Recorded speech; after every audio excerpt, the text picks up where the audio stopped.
What about, obviously you're having quite a bit of carbohydrates, quite a bit of fruit, quite a bit of honey. Can you have that straight up to bedtime, no problem? Or do you still limit before bed? I stop eating probably at least an hour or two before I go to sleep. Yeah. Although sometimes, I can eat a tablespoon of honey before I go to sleep and it doesn't hurt at all. Yeah. I think there's some anecdotal evidence for people like taking honey right before they go to sleep. Yeah. And so for me, like sleep is so interesting. Like what I do in the whole day affects my sleep, right? I'm really intentional about my food. And, I try and get 160 grams of protein per day.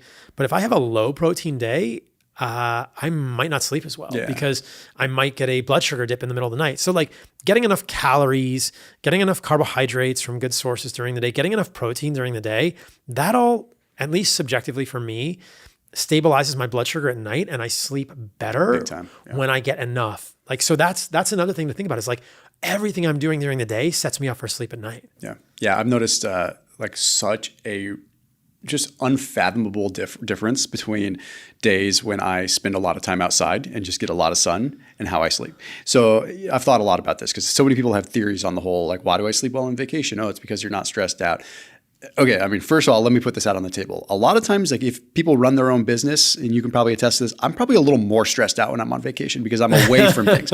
So like that's a moot point. Like I'm like trying to like this illusion of control, right? So I'm trying to maintain things from my phone versus like, so it's not always, yes, I'm in a beautiful place or yes, I'm going somewhere and I'm happy and there's novel experiences that probably do something for my neuroplasticity in my brain. Right. Okay, yes, but I'm probably a little bit higher stress because I'm like trying to manage things in a different time zone or whatever. Point is that the one thing that I just continually nail down is like when I am outside for long periods of time, for hours and hours, independent of steps, it's just, the steps matter, but independent of steps, it's just time outside. I sleep hard.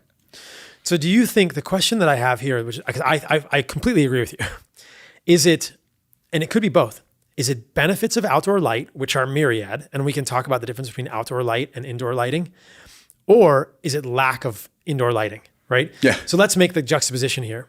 Sunlight, zero flicker, full spectrum, infrared, UV, and a spectrum of visible wavelengths that is not enriched in blue, right? So sunlight, I think of sunlight, and hopefully this isn't trite, I think of sunlight as whole light, right? Yeah, indoor light is like processed light because we have removed infrared, we have removed ultraviolet, and the visible spectrum is enriched in blue.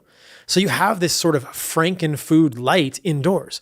And granted, it's useful, right? It makes us be able to do a podcast now, but indoor lighting, and it's also flickering in a certain way that affects our nervous system. So I wonder, I definitely think sunlight is beneficial, but I wonder if it's the relative dearth of indoor lighting. Yeah. Is it the relative exposure to processed light versus whole light? Or is it benefits of sunlight? It's probably both, but like sunlight is so interesting to me. It's ultraviolet, it's infrared, it's full spectrum, it doesn't flicker. Yeah. And the flicker is something that I think has not been talked about enough because people talk about blue light now before you go to sleep, and that definitely messes with my circadian rhythm. But I can go to a restaurant, and I've done this, Thomas, this is embarrassing. I've gone to restaurants with blue light blocking glasses on because I think like, oh, I'm going to see my friend for dinner. I don't trust the light in that restaurant. It's not going to be like incandescent. It's going to be garbage. And I bring blue light blocking glasses. My sleep is still messed up because it's flickering LED light. So that, at least personally, I am sensitive to both wavelength and pulse width modulation. So there's been studies with kids on the flicker. Yeah. Mm-hmm. It also draws us in. It's hard to look away from something that flickers. Yeah. So I am sensitive, and I think a lot of people are more sensitive to flickering light than we're aware of. So it's not just enough to avoid blue light before you go to sleep. I think that for most of us, if we want the best sleep, which is one of the most ergogenic substances we can have, good sleep, you also have to be aware of flicker, which means if you are in your house, do not look at your iPhone before you go to sleep because that is flickering. And iPhones are particularly disruptive, at least for me. The good news here is that the MacBook is much easier on the flicker than the iPhone. Is it? Interesting. The MacBook flickers much more quickly, so your body perceives it as a consistent light. The phone actually flickers more slowly, and your body notices it. So when it goes into low power mode, does it flicker even slower? It may, but I don't know. Because like most people, if you think about it, by the end of the day, they're probably on low power mode. The phone is very bad for flicker, very, very bad for flicker. And if you have LED lights in your house, those are flickering at night. So even if you are wearing your blue light blocking glasses in your house with your LED lights, you are exposed to flickering lights. They do make zero flicker, quote, LEDs, film grade LEDs. And it's kind of like the MacBook. It flickers so fast that our body perceives it as a steady light. You don't see it on the film, right? It flickers so fast that you don't get the flicker. Yeah. But regular LEDs, so I have a skate ramp in Costa Rica, and whenever we do slow-mo in my skate ramp at night with the LEDs, which are just regular Costa Rican LEDs, you can see the flicker like crazy. Yeah. I did content about this. I went to Home Depot and I walked down. This was actually, it was pretty stressful for me from a light perspective. You walk down the aisle of lights in Home Depot and you film it slow-mo. It's crazy. You see it flickering. You know Dr. Alexis Cowan? Have you seen some of her stuff? No. Yeah, she's big on the flicker. Check her out. She's big on the flicker. It's a bad thing. So what's the solution? Okay, either film grade LEDs or incandescents. And incandescents, I think, are so cool because they technically flicker because all the power in your outlet is an alternating current. So that they technically flicker at 120 hertz, so 120 times per second.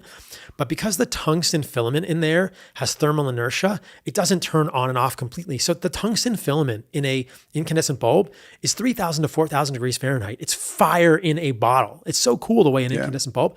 And so the fire in a bottle emits photons.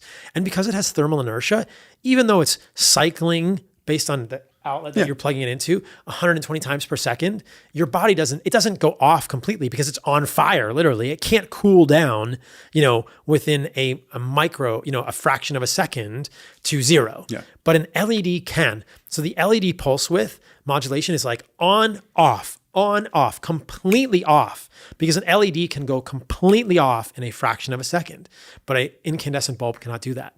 So if you are under incandescence, essentially your body perceives it as a steady light. So what I would recommend to people is put red incandescents or regular incandescents in your home. And incandescents also have a spectrum of visible light that is much more like what we see outside. It's not exact, but it's much better.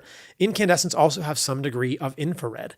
And this is why the government hates them, because infrared is heat and it's lost energy. Yeah. But that infrared is valuable for humans. So incandescent light bulbs, in a way, give us nutrients as humans. It's so interesting. And this is the benefit of a red light. You've got a red light panel out there. Yeah. It has red and infrared. Yeah. The benefit of the infrared is that most of us don't spend enough time outdoors. Yeah. And the mitochondria in your whole body use infrared light to make melatonin systemically. Yep. And so if you don't get enough infrared, you are starving your mitochondria systemically, not just in your brain or your eyes. We think of, infrared light or light affects mitochondria in our brain or suprachiasmatic nucleus, or melatonin is only made in your brain. No, melatonin is made in your whole body, but your mitochondria need infrared light for that. How cool is that? Dude, it's the same thing. It's crazy. We have nitrogen-based, you probably know this, but we have nitrogen-based compounds in our skin. Okay, and when they react with the blue light spectrum and UVB from the sun, it turns them into NO2. And and that gets into our bloodstream and increases, obviously, vasodilation.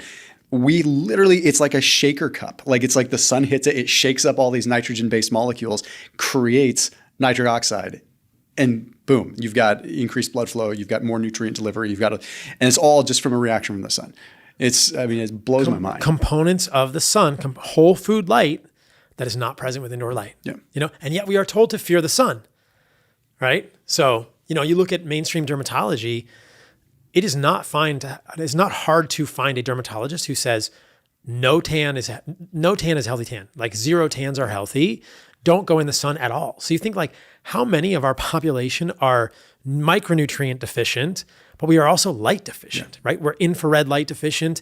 And I think there's an argument to be made that ultraviolet light from the sunlight is balanced somewhat by infrared light. Of course. Yeah. So they never occur in isolation. And why do you think we have life on Earth? It's a perfect balance. It's not rocket science. It's crazy. We have the perfect amount of whole light coming in. It's exactly why we can have life in this, third rock from the sun. Super important. Yep. It's super important. So all that. So I think about all those things before I go to sleep. And the light environment is critical. And the flicker.